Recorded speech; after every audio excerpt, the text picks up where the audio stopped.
Hi, Northaven friends, and welcome to this week's Northaven Voices. I have today joining me Linda Noblin, Kathy Dickson, and Bill Kirby.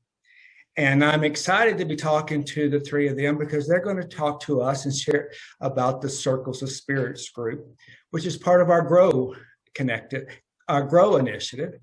And so we're going to hear about Circles of the Spirit. All right. So, hey, Linda, Kathy, and Bill, glad to have you with us today. So, thank you. Thanks for having us. Yes, we're excited to hear about this. So, Linda, why don't you tell us a little bit about Circles of the Spirits? How was it formed? What's the history? And we'll go from there. Okay. It was formed a number of years ago as a vision from Mary Ellen Irving, and from that it has grown over the years. We have 6 groups right now, and we're always open.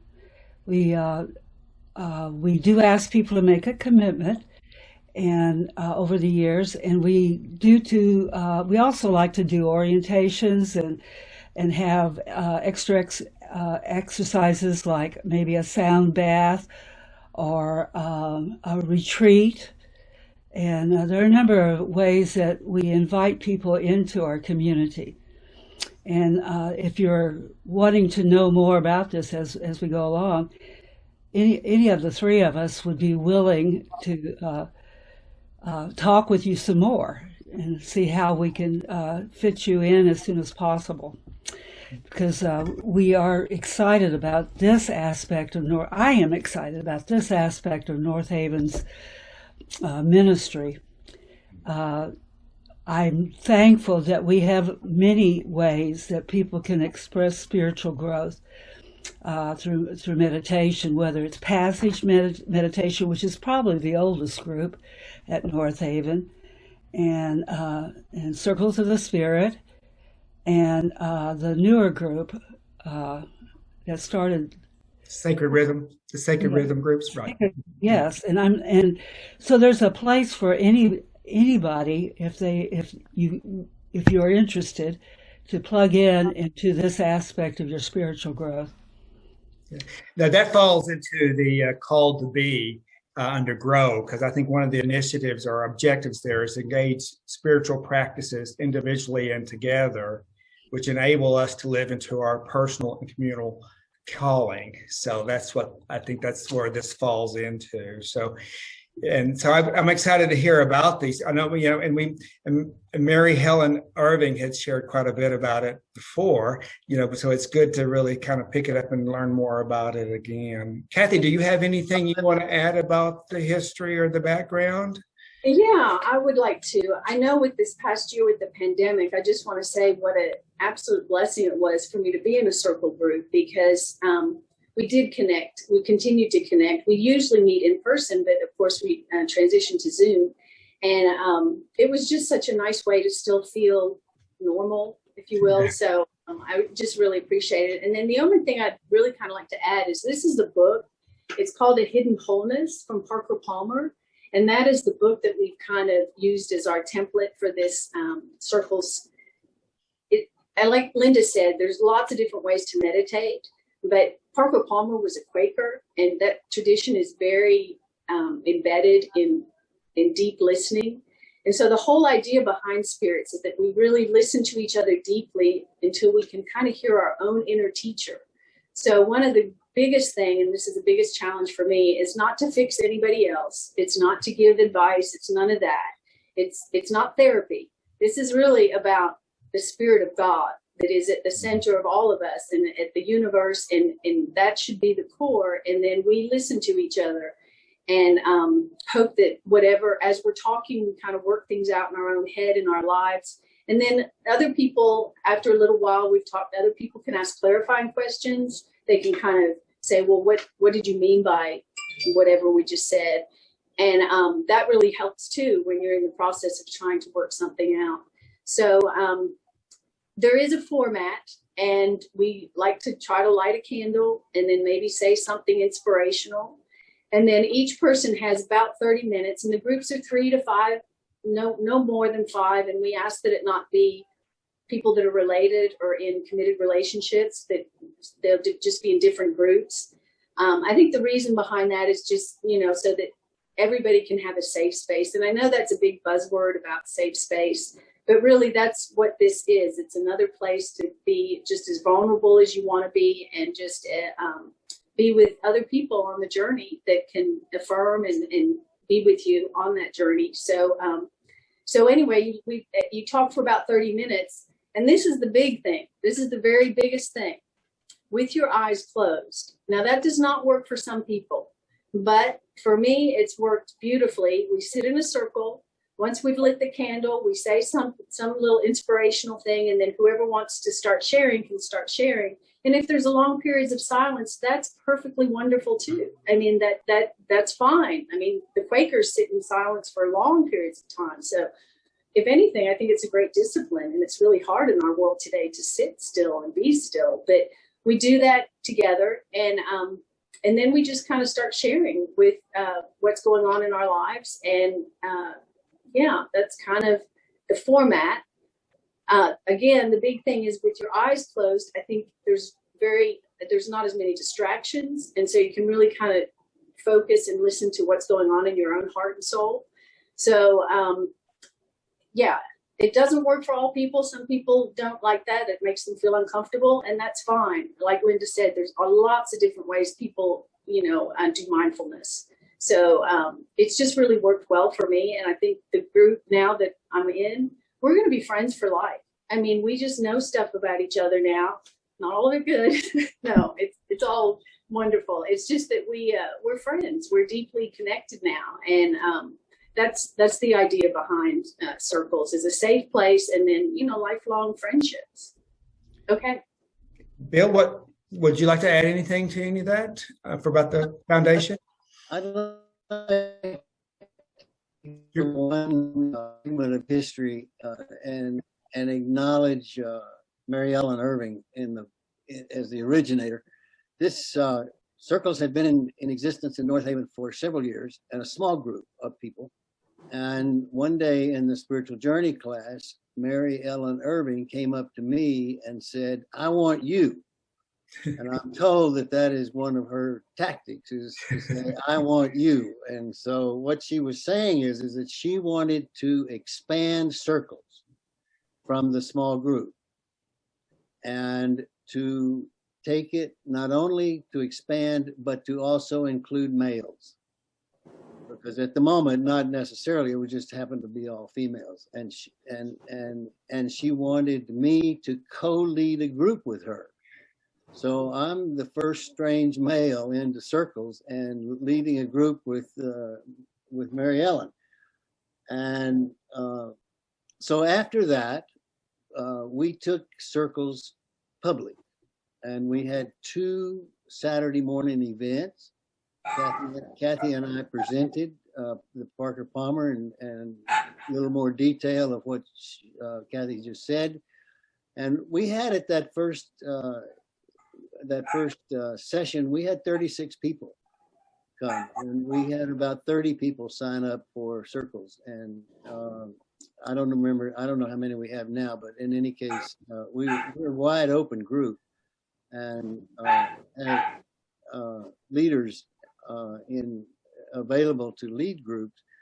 And then, so the end of this little story for Mary Ellen is that she and I co-led a group, all of which were males. So Mary Ellen got her taste of males in circles with the 4 others of us, and we co-led a group. And she was very insightful and seeing the future of opening this to Northaven. Right. Good. So thank you for the history. That's really quite interesting. I knew about Mary Ellen because she had talked to me about it years ago too, and I just never was able to get involved with it. But I knew that she was very passionate about the Circles of the Spirit group. It has been, and so it's great to see it expand the way it has expanded. and to have so many. I see you had said there's 6 or 7 groups now. Did you say 6? 6 groups, Linda? Okay, yeah. So there's a lot of opportunity at different times and different days for people to participate, it sounds like, based on their schedules. So yeah, that's good. So let me ask you this. How has the group, and I'll start with you, Linda, how has it impacted you in your growth? And so I needed initially the structure to move into meditation. I'm pretty much an introverted person, and usually meditation is something I do alone. But I really know the value of corporate meditation now, and there's an energy there that is very nurturing to me. And then when people begin sharing, like Kathy said, it creates a safe place for us to be authentically real with ourselves and with others. And that's not always the same thing. We can be honest with ourselves and then sugarcoat it or something. But I think the fact that for 20 or 30 minutes, I can share and know that I'm not going to be interrupted, that when the time comes, I will be open to open-ended questions. Nobody asks, like, have you considered therapy, for example? They might say, well, how did it feel when this happened? Yeah. Or why did that strike you that way? Open-ended questions are very important to me. Because it's a part of my process to find a path that's already there that I haven't been open to, perhaps. And so that's important. Well, what I really picked out of that, Linda, and I really appreciate that because it's so important for all of us, is that we can be heard. Yeah. Yeah. That we're heard and validated, and not judged. Just right. We want to learn from each other and grow from one another. So thank you for sharing that. I think that's very, very, very important. And it's a very important part of the circles then to feel safe, because this would be kind of scary to come into the first time, I would say. I think some anxiety. So it's important to feel safe. So Bill, how has this group affected you and impacted you? I think the major impact on me has been the acceptance of the fact that everybody can meditate differently, and that there's not one way to do it, and a right way and a wrong way, or my way is the only way, or whatever. But in fact, you're listened to, as Linda said, and then you speak, and then you listen to the person who can say anything. And that's the open piece of it. We can say anything, talk about anything we want to. And then you ask the questions, and that's all. There's no advice, there's no fixing, there's no saving you, there's none of that.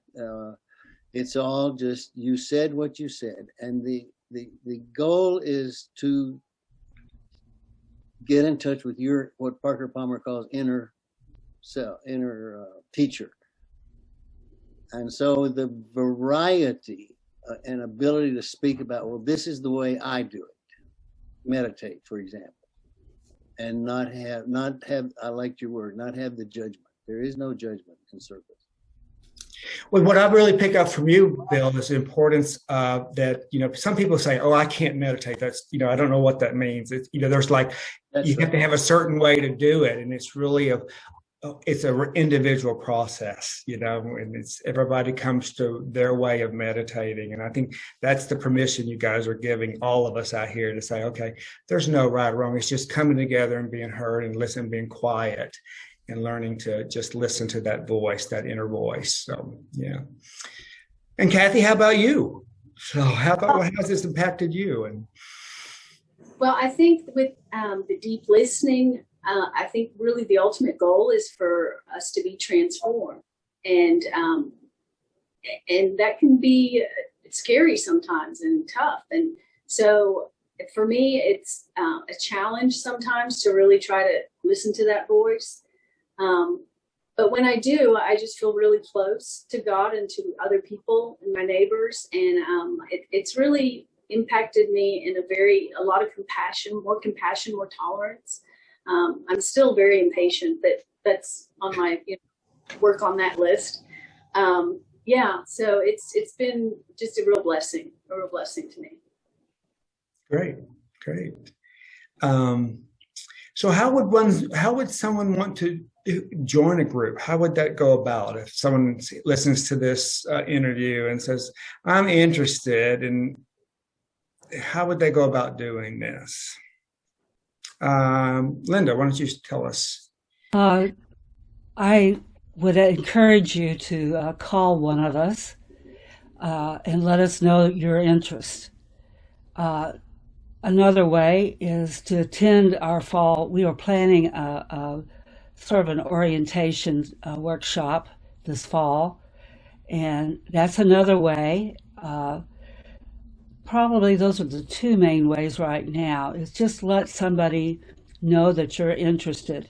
The three of us have led groups and are leading groups, and so we're on the leadership facilitators group, and you would be welcome into either the groups that might have an opening or into a new group. Okay. Anything else, Bill or Kathy, you want to add to that? Well, I would add that we have facilitators who could actually start a new group. Yes. We're prepared to do that, and we're wide open to 3 or 4 people want to get together and start a new group. That's all it would take. Okay. Because we have ready to go with a new group. Okay. And I think that's important. That it wouldn't take a lot of people to make something happen. Okay. Right. Okay. Kathy. Yeah, I think there might be a misconception out there that the Circles is a closed group, and it's really not. Where that came from is that when these groups form, we kind of talk quite a bit about confidentiality and trust in the group. Mm-hmm. And so sometimes after you've done that, it's difficult to let somebody new come in, but we're open to doing that. Or like they said, a new group will form. But I don't want anybody out there to think that the groups are, that Circles is a closed function. It's not. I mean, they're morphing all the time. There's always a space for somebody. And like Bill said, there's facilitators now that are happy to start a group.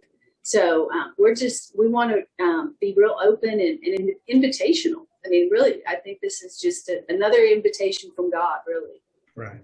So what I understand from what I'm listening to up to now is that you want them to be small, intimate groups so that you can really be effective. So if we want to keep it to a certain number, but it's not closed, so we can always grow more groups is what, so that we can meet that need. Is that fair enough to say? Or?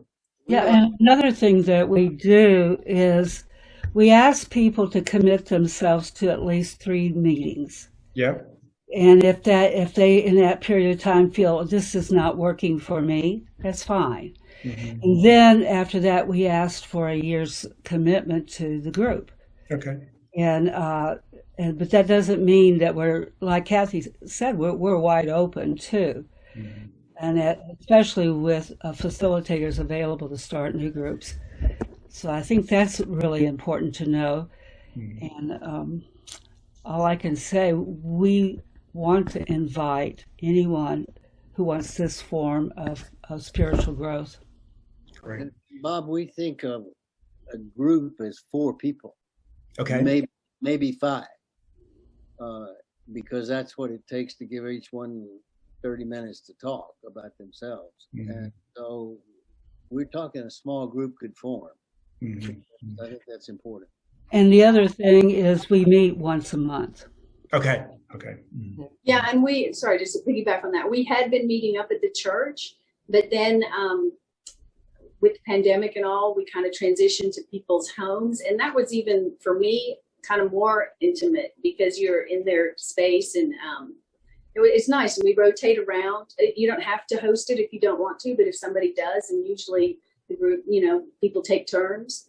So, and you can, if you want to have a meal before or after, that's an option too. So, but the idea is definitely for the listening and the sharing. And typically a time frame of 2 hours. Okay. And that helps us have the openness and freedom for everybody to participate that wishes to. Yeah. And I think that's really good. So you got 4 or 5 people in a group, and you meet for 2 hours once a month. And it's, again, a way to share and grow with each other spiritually and get connected. So tell me, if someone is not familiar with Parker Palmer, was there a suggested book or something that they might want to become familiar with? A Hidden Wholeness. Okay. If you're interested, we provide a book for you to read. Parker Palmer is an educator and has written a number of books. And that's how I was initially introduced to him. Several of us have met him, and I think that Mary Ellen even took classes from him. Oh, wow. Yes. And I met him once through the college district when he was here. Mm-hmm. And so he comes with the understanding of the Quaker way of finding that silent voice.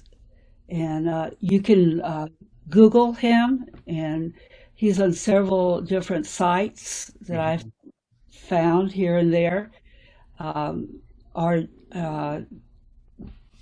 The book, of course, it has our touchstones, the things that we feel are important for the group to function in a healthy way.